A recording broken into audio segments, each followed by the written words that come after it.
अनन्या रात भर सो नहीं पाई।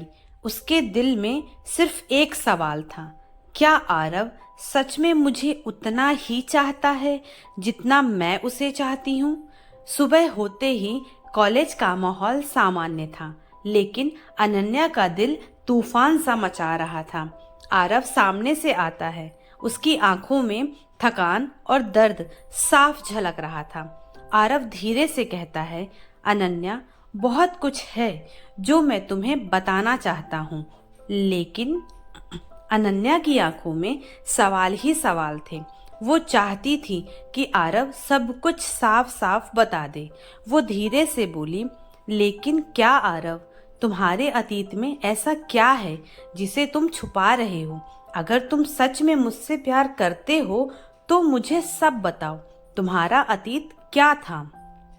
आरव कुछ देर चुप रहा, फिर गहरी सांस लेकर बोला, अनन्या, मैं एक ऐसे माहौल में बड़ा हुआ जहाँ ताकत और डर ही सब कुछ था। मेरे आसपास सिर्फ वही लोग थे जो बंदूक और हिंसा की भाषा समझते थे। मैं जवान हुआ तो हालात ने मुझे उस रास्ते पर धकेल दिया। हाँ, मैं उन लोगों के साथ था जिन्हें लोग गुंडे या डॉन कहते थे। उस वक्त मुझे लगता था कि यही जिंदगी है, पैसा, ताकत और सबको अपने कदमों में झुकाना। लेकिन अंदर से मैं हमेशा खाली था। मुझे कभी सुकून नहीं मिला। आरव की आंखें भर आई। वो आगे बोला, एक दिन मेरे ही हाथों मेरे सबसे अच्छे दोस्त की जान चली गई। वो मेरे लिए भाई जैसा था। उसकी मौत का गुनाह आज भी मेरे सीने पर बोझ बनकर बैठा है।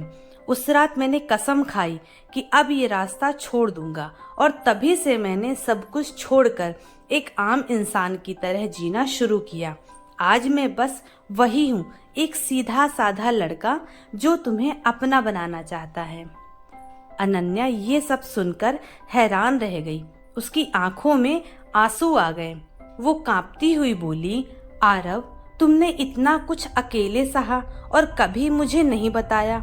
लेकिन मैं भी तुम्हें सब कुछ नहीं बता पाई, क्योंकि मेरी भी एक मजबूरी है। आरव उसके हाथ पकड़कर बोला, अनन्या, तुम्हारी खामोशी मुझे मार रही है।